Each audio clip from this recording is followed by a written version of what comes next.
শত হয় ধেনুরও সমান, ইহার দহন কর্তা কৃষ্ণ ভগবান। দুগ্ধ সম সমুদর গীতামৃত পান, করেছেন একমাত্র কুন্তির সন্তান। ত্রিলোক মঙ্গল তরে সেই ভগবান, গীতামৃত অর্জুনের করিলেন দান। সংসার সমুদ্র পারে যেতে ইচ্ছা যার, গীতারূপ তরুণীতে সেই হয় পার। যে মূর না করে গীতা পঠন শ্রবণ, না পারে লোভিতে মক্ষ সেই মূরজন। অহর্নিশি গীতা চেবা পরে কিবা শোনে, দেবসম সেই জন জানিবেক মনে। বুঝাইতে ভক্তি তথ্য কৃষ্ণ ফাল্গুনীরে, রণক্ষেত্রে গীতামৃত শুনালেন তারে। বোঝাতে হবে? আমাদের সব উপর দিয়ে যাচ্ছে। বোঝাতে যদি না পারি তাহলে আমি পাগলের নাই বক বক করবো। তোমার যদি বুঝে না বুঝতে পারো তাহলে আমার কোনো লাভ নেই। তাহলে কি বলছেন? গীতার মাহাত্ম্য কথা ঋষি শৌনকাদি সুতোকে শোনাতে বললেন। তাই সুতো বললেন যে গীতার মাহাত্ম্য অতি গোপনীয়, তা বলার শক্তি আমার নেই। আমার আছে? নেই। তাহলে কার আছে?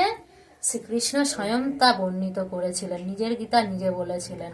আর কে বলেছিলেন? সুত, ব্যাসদেব, কুন্তিনন্দন, মানে অর্জুন। এরা কিছু কিছু আছে, তারা একটু একটু করে জানেন, সবচাইতে ভালো জানেন তিনি, তার জিনিস সে। আর কি বললেন? কেউ যদি গীতা পাঠ মানে সুখে পারাপার হতে চায়, কোথায় পারাপার হতে চায়? এই তরণীর থেকে, এই ভবপার থেকে যদি কেউ মুক্তি পেতে চায়, সহজ রাস্তায় যদি পার হতে চায়, সেটা হচ্ছে গীতারূপ তরণী। আমাদের যদি একটা মনে করে কথার কথা বলছি, গঙ্গা পার হব, গঙ্গা পার হতে গেলে আমাদের কি করতে হবে? হয় একটা স্টিমার নিতে হবে, জাহাজ নিতে হবে, নয়তোবা ব্রিজ করে পার হতে হবে, তাই না? তাহলে আমি কোনটাতে গেলে তাড়াতাড়ি পার হতে পারবো? ব্রিজে গেলে তাড়াতাড়ি পার হতে পারবো, তাই না? কিন্তু আমাদের গীতামৃত হচ্ছে সেই ব্রিজের সেতুর মতন। যদি তুমি তাড়াতাড়ি সুপথে যদি তুমি ভগবান দর্শন করতে চাও, বা এই ভগবানে আর আসবো না বলে মুক্তি পেতে চাও, তাহলে এই গীতার হাত ধরতে হবে তোমাকে।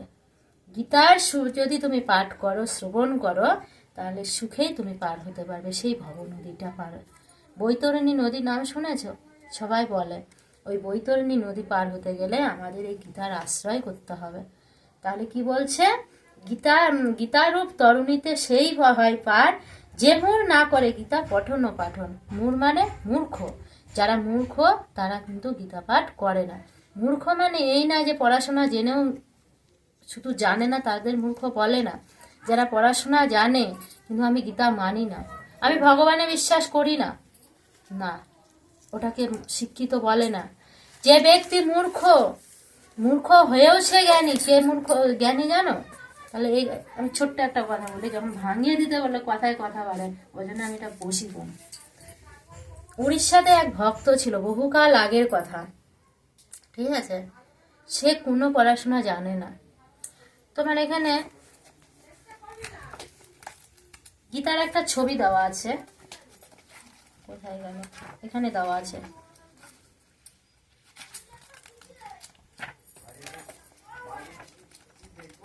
ভুলে গেল, যাই হোক। ছবিটা তুমি এমনি তোমার ঘরে দেখবে, তোমার মায়ের যে গীতাটা আছে দেখবে, রথে অর্জুন বসে আছে আর সেই রথটা টানছে স্বয়ং শ্রীকৃষ্ণ, ঠিক আছে? সেই গীতাটা নিয়ে সেই ব্যক্তি বসে বসে এইভাবে নাড়ছে আর কাঁদছে। কেন কাঁদছে সে কিন্তু গীতার ভেতরে কি আছে জানে না, শুধু কাঁদছে, অঝোর ভাবে কেঁদে চলেছে কয়েকদিন ধরে। তবে ভগবান চিন্তা করছে সে গীতা নিয়ে কেন কেঁদে চলেছে, সে তো পড়তে পারে না। ভগবান একটা ব্রাহ্মণের বেশ ধরে এসেছে সেখানে পরীক্ষা করতে। এসে জিজ্ঞেস করছে, হা বাছা, দুটো ভিক্ষা দে। কিছু তো বলতে হবে, তাছাড়া তো তার সঙ্গে কথা বলতে পারবে না। তাকে ভিক্ষা দিয়েছে, তাকে বসতে দিয়েছে, খেতে দিয়েছে। তখন প্রভু বলছে, তুই এই সামান্য একটা পুস্তককে এইভাবে নিয়ে টানছিস কেন, কাঁদছিস কেন? তখন সে বলছে, আমি তো জানি না প্রভু এর মধ্যে কি লেখা আছে, আমি মূর্খ, আমি দেখতে পাই না। কিন্তু প্রভু, আমার প্রশ্ন এটাই যে মানুষ হয়ে আমার কর্তব্য ভগবানকে বয়ে নিয়ে যাওয়া, কিন্তু ভগবান একটা মানুষকে নিয়ে কেন টানছে, কেন? কর্তব্য আমার না ভগবানকে রথে করে নিয়ে ঘুরে বেড়ানো? সে তো ভগবান, সে বলছে, ভগবান বলছে তুমি তো জানো না সেই পুস্তকটার ভেতরে কি লেখা আছে, তুমি শুধু ছবিটা দেখেই কাঁদছো। বলে জানি না, আমার খুব কষ্ট হচ্ছে, আমার প্রভুর কত কষ্ট হচ্ছে, সারা রাজ্যটা তাকে নিয়ে রথে করে ঘুরছে। এই বলছে, সে হাও হাও করে কাঁদছে। ভগবান দুটো জিনিস কখনোই সহ্য করতে পারে না, কি জানো? এক হচ্ছে অহংকার, দ্বিতীয় হচ্ছে চোখের জল। কোনো দিনও মেনে নিতে পারবে না। ভগবান যখন দেখছো মন প্রাণ ভরে ভক্তি ভরে যখন কেঁদেছে, তাহলে ওর কাছে আর কিছু নেই। ভগবান তার বক্ষ মাঝে নিয়ে তাকে চতুর্ভুজ রূপ ধরে দর্শন দিল নারায়ণ রূপে। নারায়ণ রূপে জন্ম দর্শন দেওয়ার পরে তাকে দিব্য দৃষ্টি দান করেছে। দিব্য দৃষ্টি মানে বোঝো, যেটা সঞ্জয় বুয়া যে বললাম আমি, দিব্য দৃষ্টি। তুমি দেখতে পাবে না, চোখ বন্ধ করলে তুমি অটোমেটিক গোটা গীতাতে কি লেখা আছে তুমি দেখতে পাবে, গোটা মহাভারতটা তুমি দেখতে পাবে। সেই জিনিস সে দান পেয়ে গেল।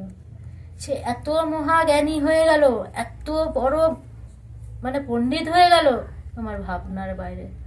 উড়িষ্যায় তার মূর্তি আজও উড়িষ্যাতে আছে। কিসের জোরে হলো সেটা? ভক্তির জোরে, বিশ্বাসের জোরে।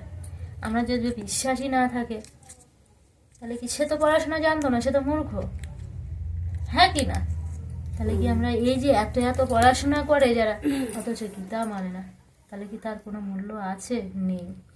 তাই বলছে অহর্নিশি গীতা যে বা পড়ে কিংবা অহর্নিশি মানে দিনরাত যে গীতা গীতা করতে থাকে, তার আশেপাশে ভগবান পর্যন্ত গার্ড হয়ে দাঁড়িয়ে থাকে, তার ক্ষতি কেউ করতে পারে না। দেবসম সেই জন জানিবে মনে, বুঝাইতে ভক্তি তথ্য কৃষ্ণ ফাল্গুনিরে, রণক্ষেত্র গীতামৃত শুনালেন তারে। ভক্তি মুক্তি প্রদ গীতা 18 অধ্যায়। ভক্তি এবং মুক্তি মানে এই 18টা, এখানে কিন্তু 18টা অধ্যায় আছে। 18 দিন যুদ্ধ হয়েছিল মহাভারতে, ঠিক আছে? মহাভারতে 18 দিন যুদ্ধ হয়েছে, 18টা অধ্যায় আছে, একটা করে দিন আছে এখানে। কোন দিনে কি হয়েছে সমস্ত কিছু আছে, ঠিক আছে? মহাভারত যদি পড়ো কখনো, তোমার মোবাইল আছে, সার্চ করবে, মোবাইলে দেখবে, একটার পর একটা আসবে। মহাভারত যদি তুমি পড়তে পারো, গোটা গীতা তোমার পড়া হয়ে যাবে। মানে গীতা যা পড়বে মহাভারত তাই আছে, ঠিক আছে? তাহলে গীতাতে তুমি যদি ভক্তি এবং মন ভরে ভক্তি করতে পারো, এর থেকে তোমার মুক্তি অনিবার্য। তাই কি বললো? ক্রমশ চিত্তের শুদ্ধি অবশ্যই হয়। মনের যে একটা ভেতরে কুলসতা থাকে, সেটা দূর হয়। আচ্ছা, আমরা কি করি? আমরা এই দেহকে পবিত্র করার জন্য, পরিষ্কার করার জন্য কি করি? নানা রকম সাবান শ্যাম্পু ইউজ করে থাকি, তাই না? আচ্ছা, দেহের ভেতরে একটা আত্মা আছে, তাকে তুমি কি দিয়ে পরিষ্কার করবে? তাকে তো পরিষ্কার করতে হবে, কি দিয়ে করবে? ভালো মানুষ হয়ে ভক্তি দিয়ে, ভক্তি ভরে তাকে ডাকবে, তখনই তুমি তো তাকে ধরতে পারবে। তাকে ধৌত না করলে তোমার কিছু হবে? হবে না। আর কি বললেন? শ্রদ্ধাহীনে হস্তি স্থান সমতুল্য হয়। শ্রদ্ধাহীন মানে এই যে তুমি একটু আগে কি করলে, আমি তোমার কথাই বলছি, রাগ করো না।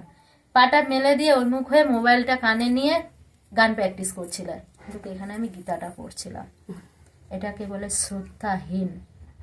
গীতা সামনে যে পাঠ করে, সে ব্যক্তি যদি শুনেও না শোনে, তার কি হয় এবার শোনো। যদি এখানে থাকে, আমি বলছি, এখানে বললো হস্তি স্থান, মানে হস্তি মানে হাতি, ঠিক আছে?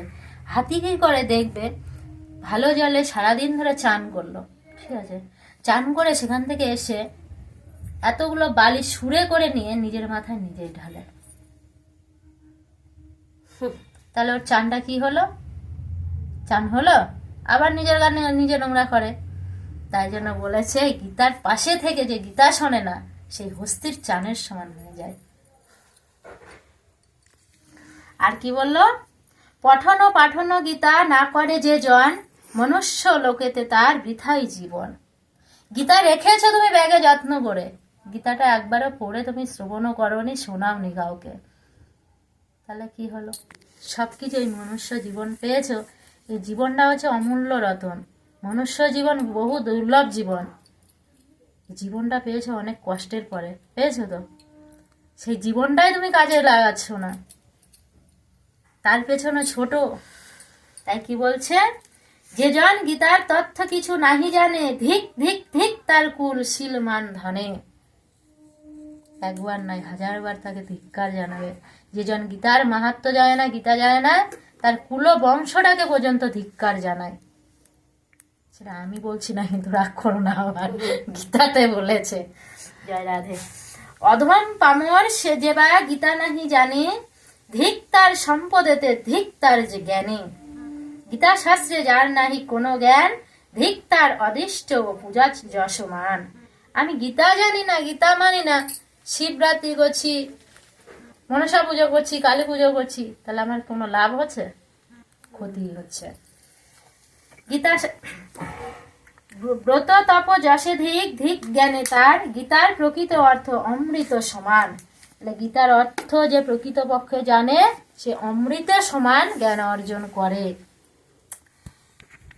গীতা ছাড়া জ্ঞানে কহে আসুরিক জ্ঞান, ধর্ম বর্জিত বেদ বেদান্ত রহিত। তাহলে গীতা ছাড়া, গীতার জ্ঞান ছাড়া কি জ্ঞান? আমাদের মধ্যে যার গীতার জ্ঞান নেই, অসুরের সমান।